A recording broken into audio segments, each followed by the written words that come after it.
Good morning and welcome to Study IQ my dear friends. मैं हूं Prashant Mawani. I hope you all are doing good. आज 29 अप्रैल 2020 है, दिन है वेंसडे, और आज के दिन की शुरुआत करेंगे एक बहुत ही इंपॉर्टेंट कोट के साथ। Believe you can and you are halfway there. जब हम अपने आप पर यकीन करते हैं, किसी भी चीज़ की शुरुआत करने से, जब भी कोई हम नई चीज़ करने की शुरुआत करते हैं, तो सबसे पहले हमें अपने दिमाग में, हमें अपने मन को मनाना पड़ता है। We have to create this self confidence कि हाँ, मैं ये कर सकता हूँ।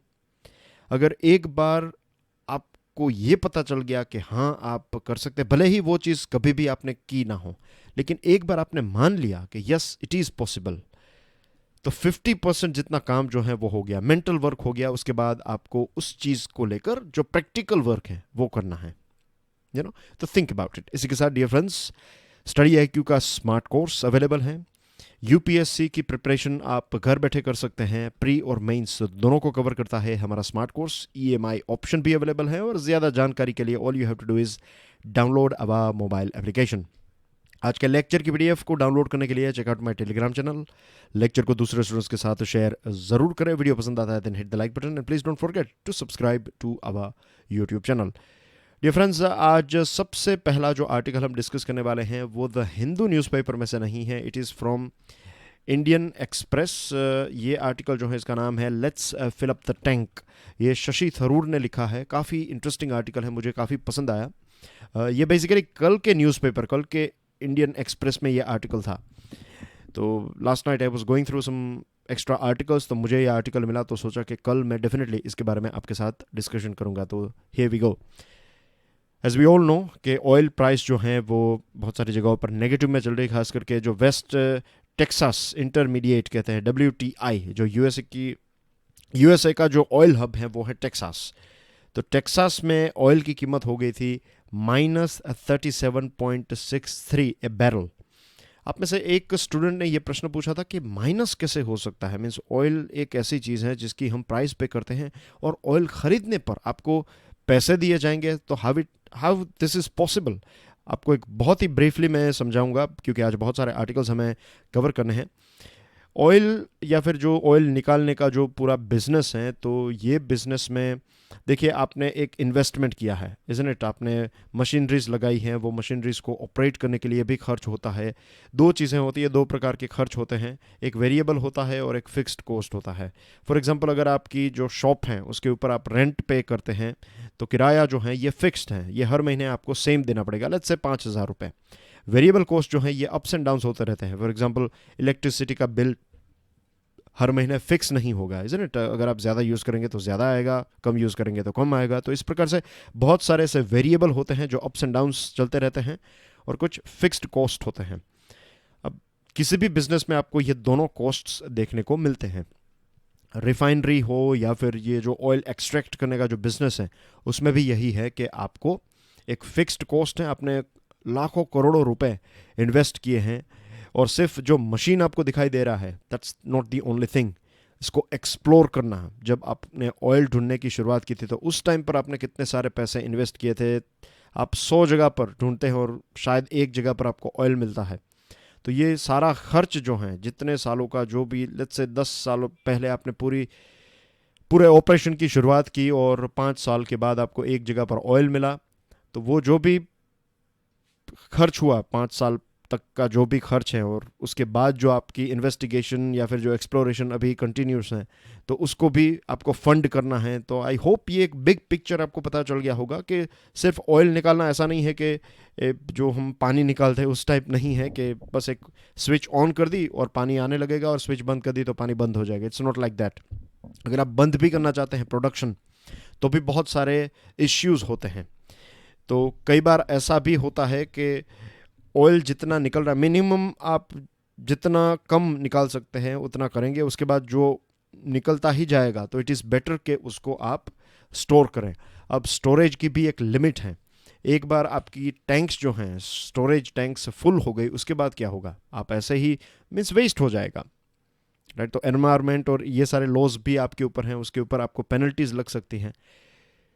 तो it is more viable businesses के लिए ये बेस्ट ऑप्शन यही है कि मुफ्त में तो नहीं, लेकिन आपको पैसे देंगे कि आप ऑयल जो हैं अगर एक बैरल हमारे पास से ले जाएंगे तो आपको $37.63 हम देंगे, आप ले जाइए ऑयल को। क्योंकि ऑटोमेटिकली अब जो भी टैंक्स हैं हमारी फुल हो चुकी हैं, हम उसको ऐसे ही किसी जगह पर खुला नहीं छोड़ सकते क्योंकि एनवायरनमेंट पोल्यूशन होगा, पेनल्टीज होगी, एंड बहुत सारी चीज़ें होगी। तो इट इज़ बेटर कि अगर आपके पास स्टोरेज है तो आप इसको ले जाइए। We don't need it at present, क्योंकि कोरोना वायरस की वजह से लगभग पूरी दुनिया में लॉकडाउन चल रहा है, तो क्रूड जो है उसकी डिमांड बिल्कुल नहीं है या फिर ना के बराबर है। तो आई होप ये आपका जो प्रश्न था उसका आंसर आपको मिल गया होगा। अगर बहुत सारे स्टूडेंट्स के दिमाग में ये भी डाउट शायद होगा कि ऑयल वैसे हम पे करते हैं तो ऑयल ख़रीदने पर ऊपर से पैसे मिलेंगे, तो that's a very strange thing. तो ये है इसके पीछे का पूरा एक commerce, this is how it works. तो फिलहाल मेन जो इश्यू है वो यही है कि स्टोरेज की फैसिलिटी नहीं है। अब ये जो यूएसए का ऑयल है वो हमारे देश के बास्केट में नहीं है ज़्यादा, तो हमारा जो ऑयल है वो ब्रेंट क्रूड ऑयल, यानी कि ये जो दूसरे देश हैं उनसे हम ख़रीदते हैं ऑयल, ख़ास करके 80% जितना तो यहाँ से ही आता है गल्फ़ कंट्रीज़ में, 80 से भी ज़्यादा परसेंट गल्फ़ से हम ख़रीदते हैं अलग अलग देशों से। तो ब्रेंट क्रूड ऑयल की जो कीमत है वो है $25 ए बैरल। पिछले 18 ईयर्स का अगर हम देखें तो ये सबसे लोवेस्ट प्राइस है, और ये भारत के लिए एक बहुत बड़ी अपॉर्चुनिटी है। जब भी ऑयल की प्राइसेस कम होती है तो भारत के लिए एक खुशी का माहौल होता है, ख़ास करके इकोनॉमिकल और फाइनेंशियल पॉइंट ऑफ व्यू से, बिकॉज आज भी हमारा 80% प्लस ऑयल जो है, 85% जितना ऑयल जो है वो हम इंपोर्ट करते हैं। तो ऑयल की कीमत जब कम होती है, यानी कि हम इंपोर्ट के लिए ये जो एक इम्पोर्टेंट प्रोडक्ट है जो हर किसी को चाहिए, फिलहाल लॉकडाउन की वजह से नहीं चाहिए, वरना नॉर्मल लाइफ में एज वी नो कि फ्यूल जो है ये हर एक व्यक्ति की रिक्वायरमेंट है, पूरे देश की रिक्वायरमेंट है। तो इसकी कीमत जब कम होती है तो हमारा जो डॉलर है, हार्ड अर्न मनी जो है, जो फॉरेक्स रिजर्व हम कहते हैं, तो उसको भी हम बचा पाते हैं। इसी के साथ इन्फ्लेशन यानी कि महंगाई जो है वो भी कम हो जाती है, क्योंकि ट्रांसपोर्टेशन का कॉस्ट और ये सारी चीज़ें जो है वो कम हो जाती हैं। तो this is the right time कि भारत अपना जो स्ट्रेटेजिक पेट्रोलियम रिजर्व है, भारत के पास भी बहुत सारी ऐसी टैंक्स हैं, तो ये एक इम्पोर्टेंट टाइम है कि हम जो कहते हैं कि डर्ट प्राइस, यानी कि एक बहुत ही कम कीमत पर ऑयल अवेलेबल है, तो ज़्यादा से ज़्यादा ऑयल ख़रीद लें और ज़्यादा से ज़्यादा ऑयल को हम स्टोर कर लें। ये once in a generation opportunity है भारत के पास। और वैसे भारत 87 दिनों का एक रिज़र्व जो है वो रखने की कैपेसिटी है भारत के पास, के लगभग 3 महीनों तक चले उतना ऑयल हम स्टोर नॉर्मली करते हैं, राइट। रिफाइनरीज़ की बात करें तो इसमें से 65 डेज़ का जो ऑयल है वो रिफाइनरीज़ के पास होता है। हमारे देश में ज़्यादातर रिफाइनरीज़ जो हैं वो गवर्नमेंट की हैं, कुछ प्राइवेट भी हैं, फॉर एग्जांपल रिलायंस। बाकी का जो 10 दिन का और 12 दिनों का जो ऑयल है, 87 में से आप देखेंगे तो 65 रिफाइनरीज़ के पास, फिर 10 जो है वो अंडरग्राउंड रिजर्व, 12 जो है वो import cover for crude oil होता है। तो ये टोटल लगभग समझने के लिए 87 दिनों का रिजर्व जो है वो हमारे पास होता है। अब इसमें भी 2 इश्यूज़ हैं। एक तो है capacity does not directly translate into utilisation. देखिए, आप ज़्यादा ऑयल स्टोरेज करेंगे तो इसका मतलब यह नहीं है कि फिर मार्केट में ऑयल जो है वो आपको एक चीप प्राइस में अवेलेबल होगा। हाँ, अगर ज़्यादातर आपने जो चीज़ें मीन्स ऑयल जो ख़रीदा है, लेट्स से 87 डेज़ का ऑयल है, तो उसमें से अगर 50 दिनों तक का जो ऑयल है, इतनी क्वांटिटी जो है वो आपने बहुत ही चीप प्राइस में ख़रीदी है, तो एवरेज प्राइस जो है वो ड्रॉप हो जाएगी। क्योंकि ओवरऑल पूरे साल की एवरेज अगर आप निकालें तो ऑयल जो है एक एक्सपेंसिव चीज़ रही है। 2019 में भी it was not that cheap, right, और 2018 में भी थोड़ी बहुत प्राइस अप्स एंड डाउन्स होती रहती हैं वेरिएबल की तरह, लेकिन हमारे लिए तो थोड़ा बहुत एक्सपेंसिव ऑयल हमेशा रहा ही है। Second is, in India, the SPR arrangement between the oil refineries and the union or state government is not specified well. ये जो स्ट्रेटेजिक पेट्रोलियम रिजर्व है उसके साथ जुड़ी हुई जो एग्रीमेंट है वो इतने ज़्यादा क्लियरली डिफाइंड नहीं है। ज़्यादातर 65 दिनों तक का जो ऑयल रिजर्व है वो रिफाइनरीज़ के पास होता है, और जैसे मैंने आपको बताया ज़्यादातर रिफाइनरीज़ जो हैं वो गवर्नमेंट की हैं, तो इसमें इतना बड़ा इश्यू हमें देखने को नहीं मिला है। लेकिन फिर भी ट्रांसपेरेंसी और अकाउंटेबिलिटी जो है इसके ऊपर काम किया जाना चाहिए। फॉर एग्जांपल, हमारे फॉरेन एक्सचेंज की बात करें तो ये भी भारत की एक प्रकार की स्ट्रेटेजिक रिजर्व है। तो इसके ऊपर पार्लियामेंट्री स्क्रूटिनी होती है, पार्लियामेंट इसके ऊपर नज़र रखती है। In the same way SPR जो ये हमारा स्ट्रेटेजिक पेट्रोलियम रिजर्व है, तो ये आज भी इसके ऊपर कोई ऐसी स्क्रूटी नहीं होती है। इसमें ट्रांसपेरेंसी और अकाउंटेबिलिटी की रिक्वायरमेंट है, जिसको ये एक राइट टाइम है कि गवर्नमेंट इसके साथ जुड़े हुए रूल्स एंड रेगुलेशंस को चेंज करे। इसी के साथ जितना भी स्टोरेज ज़्यादा हो सकता है, फॉर एग्जांपल स्टोरेज को हम जियोग्राफिकल लोकेशंस में डिवाइड कर सकते हैं, 2-3 सेंट्रल जगहों पर हम इसको स्टोर करते हैं। तो इस बेटर के छोटे छोटे टैंक्स जो हैं वो हम बहुत सारी जगहों पर क्रिएट करें, और मीन्स अब तो ये पॉसिबल फ़िलहाल तो नहीं है कि इतने कम टाइम में हो पाए, लेकिन एक लॉन्ग टर्म विजन को ध्यान में रखते हुए हमें अलग अलग जगहों पर टैंक्स जो हैं वो क्रिएट करने चाहिए, ताकि एक ही जगह पर हो तो ट्रांसपोर्टेशन, फिर इसको अलग अलग जगहों पर डिस्ट्रीब्यूट करना, तो उसका भी खर्च होगा, तो ये कम हो जाएगा। जब भी आवश्यकता होगी तो इजीली अवेलेबल भी होगा, स्टोरेज लोकेशन भी डाइवर्सिफाई हो जाएगा। इसी के साथ we have to think about product type, कि क्या हम क्रूड को स्टोर करेंगे या फिर रिफाइंड, जैसे कि पेट्रोल, डीजल एक्सेट्रा, तो ऐसे रिफाइंड प्रोडक्ट्स को स्टोर करेंगे, तो इसके ऊपर भी थोड़ा हमें काम करना है, इसके ऊपर भी क्लैरिटी जो है वो कम है। स्टोरेज की बात करें तो दुनिया के दूसरे देशों में भी हम स्टोरेज कर सकते हैं। जो ऐसी स्पेस है स्टोरेज की, उसको हम रेंट पर या फिर लीज पर भी ले सकते हैं। फॉर एग्जांपल श्रीलंका के पास ऐसी एक जगह है, ओमान जो देश हैं उनके पास भी ऐसी जगहें हैं, तो वहाँ पर भी हमारा ऑयल जो हम स्टोर कर सकते हैं। सऊदी अरेबिया और दूसरे देश भारत में अपने स्ट्रेटेजिक रिजर्व्स जो हैं वो बिल्ड कर रहे हैं, तो हम भी और ज़्यादा बिल्ड कर सकते हैं, या फिर दूसरे देशों में अगर कैपेसिटी है वहाँ पर अगर हम स्टोर कर सकते हैं, then we should work on it, ताकि हमारे पास एक डर्ट प्राइस में जो मिल रहा है अभी ऑयल, तो उसका एक स्ट्रेटेजिक रिजर्व हो जाए, एक लॉन्ग टर्म के लिए इसका फिर लॉकडाउन के बाद हम इस्तेमाल कर सके, तो ये भारत के लिए फ़ायदा होगा। क्योंकि एज वी ऑल नो कि लॉकडाउन की वजह से बहुत सारा नुकसान हुआ है, तो जो भी पैसे अगर हम बचा सकते हैं तो ये हमें बचाने की कोशिश करनी चाहिए, इज़न्ट इट। तो ये था एक बहुत ही इंटरेस्टिंग आर्टिकल, थोड़ा कुछ अलग टॉपिक पर था, क्योंकि पिछले कई दिनों से कोरोना वायरस और इसके साथ जुड़ी हुई बहुत सारी चीज़ों के बारे में हमने डिस्कशन किया है। आपके लिए एक दूसरा प्रश्न है, कल मैंने एक प्रश्न पूछा था एक देश के बारे में, आज दूसरा एक देश है, इसका नाम है लिबिया। तो लिबिया जो है इसका कैपिटल क्या है, और कितने देशों के साथ अपनी लैंड बाउंड्रीज जो हैं वो शेयर करता है ये देश लिबिया।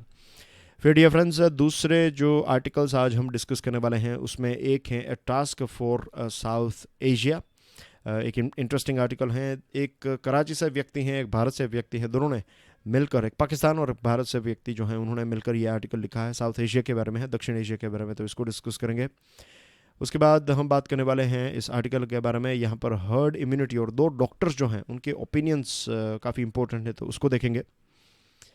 फिर बात करेंगे सिग्नलिंग सपोर्ट के बारे में, right, this one is about RBI and mutual fund. जो डेली फाइनेंशियल न्यूज़ एनालिसिस के स्टूडेंट्स हैं उनको तो ये टॉपिक पूरा क्लियर होगा, क्योंकि 3-4 दिनों से हमने इसके बारे में बात की है। और लास्ट है नो एंड इन साइट, ये भी कोरोना वायरस के आंकड़ों के साथ जुड़ा हुआ है। दूसरे आर्टिकल्स अगर आप देखेंगे तो माइग्रेंट वर्कर्स के ऊपर हमने काफ़ी सारी बातचीत कर ली है, तो I have dropped this article. Privacy concern के बारे में मैं आपको एक ब्रीफ दे देता हूँ, इजी टू अंडरस्टैंड आर्टिकल है, इसके इस टॉपिक के ऊपर भी हमारी डिस्कशन हो चुकी है। फॉर एग्जांपल आधार के बारे में हमने बात की थी, फिर ये जो एक आरोग्य सेतु नाम का ऐप निकाला है गवर्नमेंट ने, तो इसके बारे में बात की थी।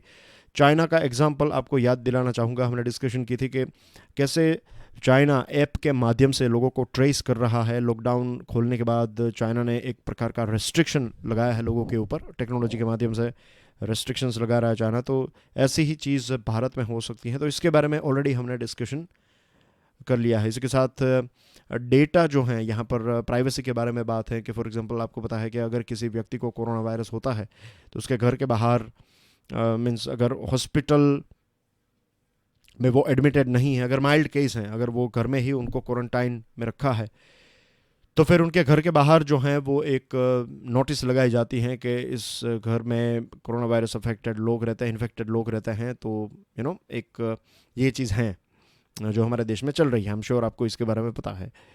तो यहाँ पर ये प्रश्न सवाल उठाया जा रहा है कि सरकार जो है वो इस प्रकार के डेटा, पर्सनल डेटा, किसी को कोई डिजीज़ हुआ है तो इसके साथ जुड़ी हुई बीमारी जो है वो पब्लिक प्लेस में सरकार जो है वो डिस्प्ले कर रही है, तो ये एक व्यक्ति की जो स्वतंत्रता है उसका उल्लंघन है। लेकिन फ़िलहाल जिस वक्त से हम गुज़र रहे हैं, it is very challenging of course fundamental rights और ये सारी चीज़ें इंपॉर्टेंट हैं, इसके बिना हमारा देश जो है वो फंक्शन नहीं कर सकता, लेकिन फ़िलहाल हमारे पास आई थिंक बेस्ट ऑप्शन यही है कि लोगों को पता चले कि किस व्यक्ति को ये कोरोना वायरस हुआ है, ताकि उस व्यक्ति से लोग जो है वो दूर रह सके। फिर ऐसी सिचुएशन आ जाएगी कि हर किसी को अगर ये इन्फेक्शन होने लगा, अगर पता ही नहीं चलेगा, क्योंकि अभी हम लॉकडाउन खोलने की तैयारी कर रहे हैं, बहुत सारी ऐसी जगह हैं जहाँ पर लॉकडाउन जो है वो खोला जाएगा, तो उसके बाद सिचुएशन क्या होगी। Then it is very important कि पता चले कि अगर किसी को है तो वो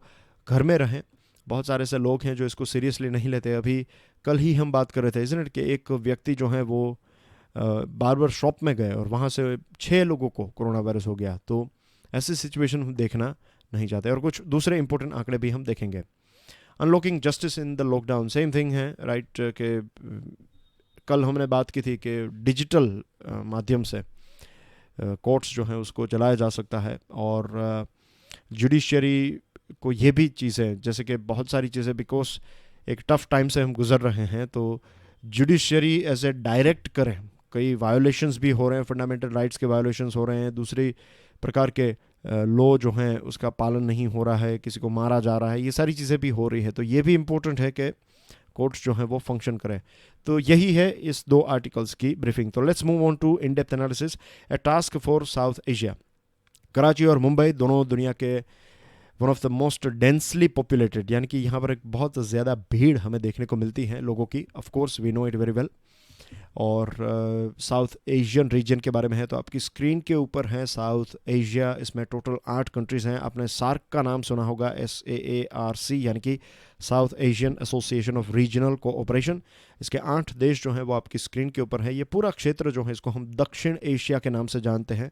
तो इसमें अफ़गानिस्तान है, पाकिस्तान है, भारत, नेपाल, भूटान, फिर बांग्लादेश है, श्रीलंका है, और 8 नंबर पर हैं मालदीव्स। तो ये 8 देश हैं। आपके लिए एक प्रश्न है, क्वेश्चन ये है कि ये जो रीजन है, ये दुनिया की कितने % की पॉपुलेशन यहाँ पर रहती है इस 8 देशों में, साउथ एशियन रीजन में? Give me the exact number. Exact यानी कि कितने %? 10%, 20%, 30%, 35%? What is the right means? Point में नहीं मांग रहा हूँ आपसे, एक राउंड फिगर भी चलेगा, right? Round in the sense, अगर लेट्स से 27 है, 28 है, 29 है, व्हाटएवर इट इज़, तो वो जो आंसर है वो आपको बताना है। 21.2, राइट? इस प्रकार का आंसर मैं नहीं मांग रहा हूँ आपसे। While the death rate in this places may not be as alarming, इन सारी जगहों पर केसेस धीरे धीरे इंक्रीज होते जा रहे हैं, लेकिन डेथ रेट इतना ज़्यादा नहीं है compare to Europe and USA। लेकिन लॉकडाउन की वजह से जो कोलैटरल डैमेज है, जो जिसको हम कहते हैं सामूहिक निषेध, जो दूसरी सारी जगहों पर, यहाँ पर लॉकडाउन की वजह से बहुत सारे लोग जो हैं वो भूखे रहने से मर जाएंगे। ये सिचुएशन होगी यहाँ पर हमारे इस रीजन में, क्योंकि ये दुनिया का सबसे गरीब रीजन भी है। हेल्थ की बात करें तो दुनिया की सबसे पुअर हेल्थ सिस्टम आपको यहाँ पर देखने को मिलेगी। जो चीज़ें गवर्नमेंट को प्रोवाइड करनी चाहिए थी, जैसे कि हेल्थ, एजुकेशन एक्सेट्रा, तो वो एक लंबे टाइम से इस पूरे रीजन में प्राइवेटाइज्ड हैं। ज़्यादातर अगर हमारे देश की बात करें तो प्राइवेटाइज्ड हैं।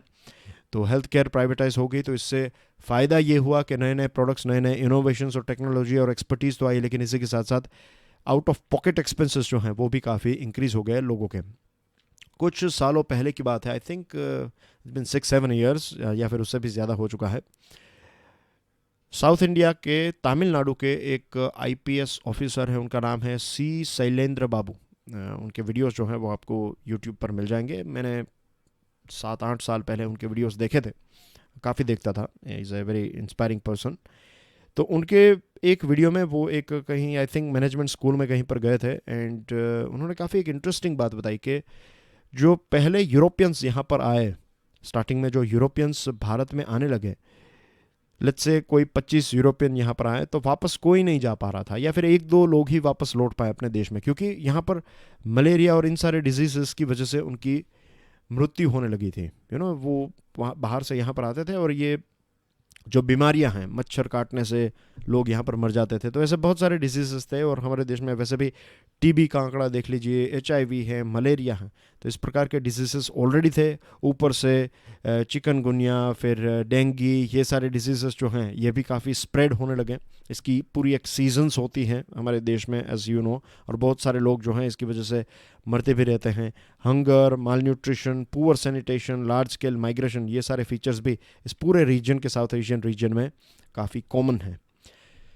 तो हमारे देश के या फिर इस रीजन के बहुत सारे चैलेंजेस हैं, और इंटरनल और external conflicts, for example India और पाकिस्तान के बीच में जो इश्यूज चलते रहते हैं, तो एक बहुत बड़ा बजट, बहुत सारी एनर्जी, जो पैसे हैं, तो ये डिफेंस में हम यूज़ करते हैं। और इसी वजह से शायद हमारे पास दूसरे सोशल सेक्टर में, सामाजिक क्षेत्र जो हैं उसमें पैसे इन्वेस्ट करने के लिए होते नहीं हैं।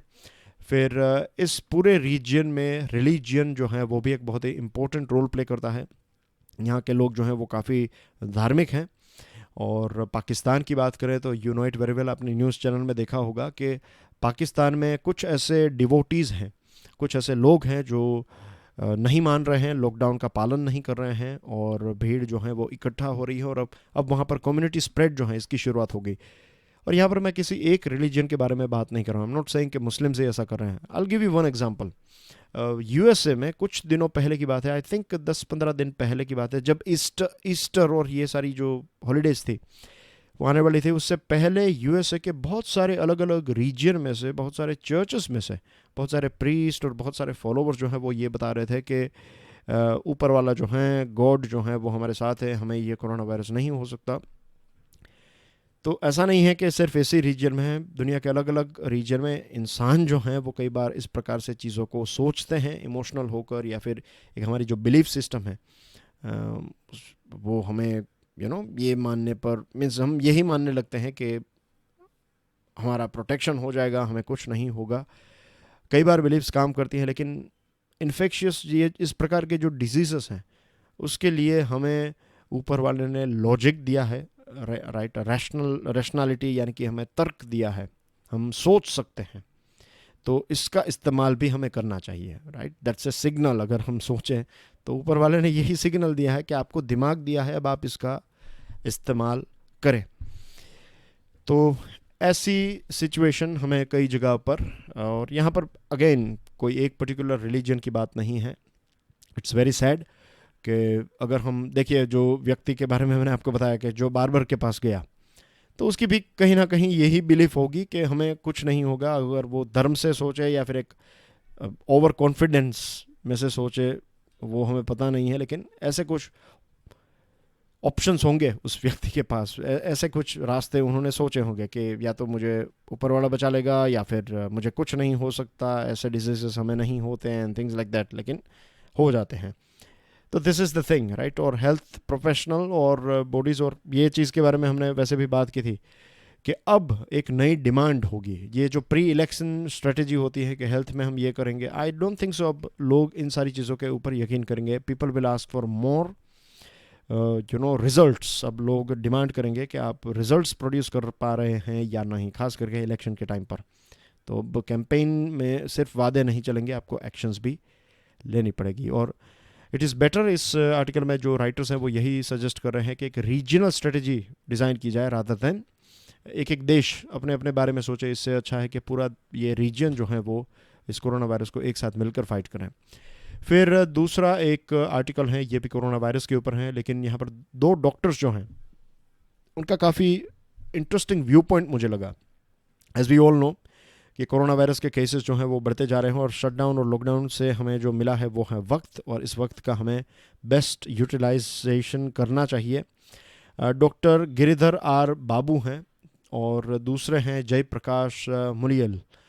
तो ये दोनों जो डॉक्टर्स हैं उनका कहना ये है कि लॉकडाउन अगर हटा देंगे तो उसके बाद केसेस जो हैं उसमें डेफिनेटली हमें एक राइज देखने को मिलेगा। डॉक्टर बाबू कहते हैं कि भारत में 2,50,000 जितने केसेस हो सकते हैं फ़िलहाल, अभी लॉकडाउन से पहले की बात है, करंट इतने केसेस हो सकते हैं। और प्रोफेसर मुलील जो हैं वो कहते हैं कि एक व्यक्ति को आप रिकॉर्ड करते हैं तो 60 जितने लोग जो हैं वो उनको काउंट हम नहीं करते, मीन्स वो बच जाते हैं। तो टेस्टिंग जो है वो दुनिया के सभी देशों में साउथ कोरिया में काफ़ी अच्छी टेस्टिंग हुई इंडिया के कंपैरिजन में, लेकिन फिर भी वो टेस्टिंग, उतनी टेस्टिंग जो है वो इनाफ नहीं है। तो बेस्ट क्या कर सकते हैं? डॉक्टर बाबू कहते हैं कि जितना हो सके जो भी नॉन एसेंशियल एक्टिविटीज़ हैं उसको हम छोड़ दें, और जितना काम हम घर से कर सकें, वर्क फ्रॉम होम जो है, यही हमारा एक न्यू नॉर्मल होना चाहिए। यूनिवर्सल मास्क, सभी को मास्क पहनकर ही बाहर निकलना है, फिजिकल डिस्टेंस रखना है, हैंड हाइजीन जो है उसको मेंटेन करना है।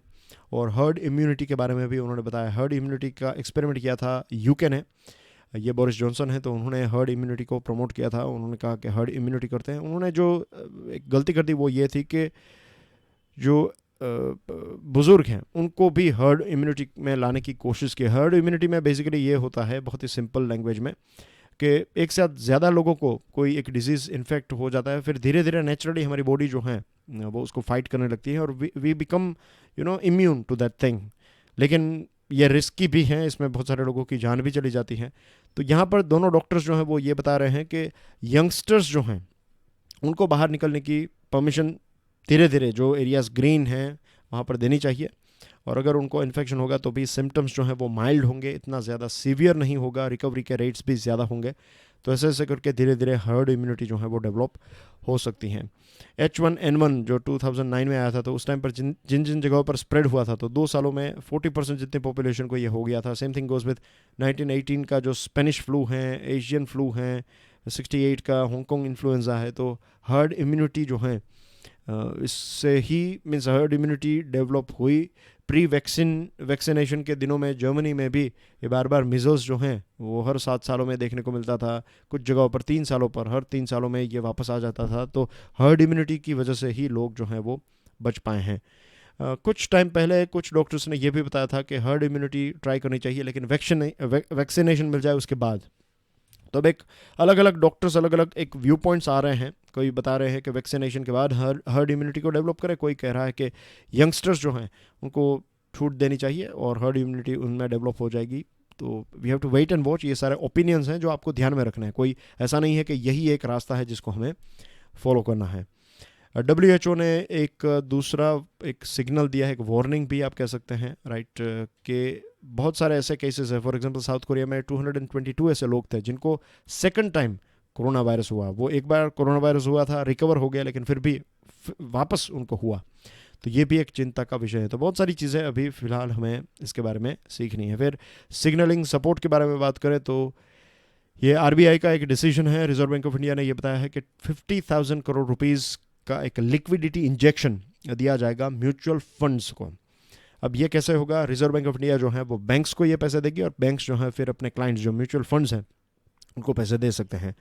कुछ दिनों पहले की बात है कि फ्रैंकलिन टेम्पल्टन नाम की एक इन्वेस्टमेंट कंपनी है, बहुत बड़ी इन्वेस्टमेंट कंपनी है। तो इस कंपनी के पास कुछ हाई रिस्क के म्यूचुअल फंड्स के पैसे थे 26,000 करोड़ रुपीज़। तो इन्होंने ये बताया कि अपनी जो 6 स्कीम्स है वो बंद कर रहे हैं। लॉकडाउन की वजह से काफ़ी नुकसान हुआ है और जो भी पैसे रिकवर होंगे तो वो सारे पैसे जितना वो दे पाएंगे उतना वापस अपने क्लाइंट्स को देने की कोशिश करेंगे। तो म्यूचुअल फंड मार्केट में काफ़ी एक चिंता का माहौल हो गया। तो इसी को दूर करने के लिए रिजर्व बैंक ऑफ इंडिया ने 50,000 करोड़ रुपीज़ की लिक्विडिटी अनाउंस की है। वैसे अगर देखा जाए तो association of mutual funds in India जो है AMFI ने भी ये बताया है कि जो बाकी का म्यूचुअल फंड है कुछ 15 लाख करोड़ रुपए इसमें इन्वेस्टेड हैं। तो ज़्यादातर जो मेजॉरिटी म्यूचुअल फंड्स हैं तो वो काफ़ी एक लो रिस्क या फिर एक अच्छी सुपीरियर क्रेडिट क्वालिटी सिक्योरिटीज़ में हैं। ये फ्रैंकलिन टेम्पल्टन के उन्होंने जो 6 प्रोग्राम्स 6 स्कीम्स बंद किए तो वो काफ़ी हाई रिस्क में थी। हाई रिस्क में रिटर्न भी ज़्यादा मिलता है लेकिन ऐसे रिस्क भी होते हैं। अब प्रश्न ये है कि बैंक्स जो हैं वो वापस मीन्स बैंक्स जो हैं वो पैसे डिस्ट्रीब्यूट कैसे करेगी नहीं करेगी, तो ये भी एक प्रश्न है क्योंकि ऑलरेडी बहुत सारे इश्यूज बैंक्स भी फेस कर रही हैं। Moving on to next item, ये एक easy to understand again article है, आंकड़ों के साथ जुड़ा हुआ है। As you can see 94 days लगे 1 मिलियन यानी कि 10 लाख केसेस जो जब से पहले 31 दिसंबर से 3 अप्रैल तक आप गिने तो 94 डेज जितना वक्त लगा इसमें पहुंचने में। 1 मिलियन, फिर 12 दिनों में 2 मिलियन, 12 दिनों में 3 मिलियन। तो अब स्पीड जो है वो काफ़ी इंक्रीज़ हो गई। 188 कंट्रीज़ और रीजन्स है जहाँ पर कोरोना वायरस स्प्रेड हुआ है। बहुत सारे लोग as we have just discussed के वहाँ पर टेस्टिंग भी नहीं हुई है। यूरोप में केस ड्रॉप हुए हैं, तो अफ्रीका और साउथ अमेरिका में केसेस जो हैं वो इंक्रीज़ हुए हैं। भारत का आंकड़ा कुछ 30,300 जितना पहुंच गया है। लोगों की मृत्यु जो है 973 है। सिंगापुर से अगर हम कुछ सीख सकते हैं तो वो ये हैं कि सिंगापुर ने काफ़ी सक्सेस दिखाया था, लेकिन वहाँ पर फिर से कुछ एरियाज़ जहाँ पर भीड़ में लोग रहते हैं, डॉर्मिटोरीज जो हैं वहाँ पर, जहाँ पर मज़दूर रहते हैं, तो वहाँ पर कोरोना वायरस जो है वो काफ़ी स्प्रेड हुआ है। तो लॉकडाउन खोलने से पहले भारत को सक्सेस और फेलियर्स, अलग अलग देशों का जो सक्सेस है, बेस्ट प्रैक्टिसेस है, और जो फेलियर्स है, ये दोनों को अच्छी तरीके से स्टडी करने के बाद ही लॉकडाउन को खोलने के बारे में सोचना चाहिए। इसी के साथ आज के न्यूज़ आइटम में फर्स्ट पेज के ऊपर आपको ये इन्फोग्राफिक देखने को मिलेगा। मैं चाहता हूँ कि लेक्चर की पीडीएफ को डाउनलोड करने के बाद आप आराम से इसको ऑब्जर्व करें। प्लाज्मा थेरेपी जो है वो अभी भी प्रूव्ड नहीं है, ऐसा आईसीएमआर ने बताया है। एडीबी भारत जो है वो एडीबी से 1.5 मिलियन की लोन जो है उसकी एक डिमांड कर रहा है for fighting this corona virus, socio economic impact और हेल्थ फैसिलिटीज़ को बूस्ट करने के लिए। एक्सप्लेन एमएचए यानी कि ministry of home affair order on full wages, government ने जो ऑर्डर दिया था कि लोगों को अपनी सैलरी, जो बिजनेसेस हैं उनको अपने लोगों को सैलरी पे करनी पड़ेगी फुल वेजेस, तो एक पटिशन फाइल की है कि आर्टिकल 14 जो है राइट टू इक्वालिटी, कि इसमें बिजनेसेस करने की जो एक स्वतंत्रता है तो इसमें उसका वायोलेशन हुआ है इस ऑर्डर से, तो सुप्रीम कोर्ट में ये एक पटिशन फाइल की है।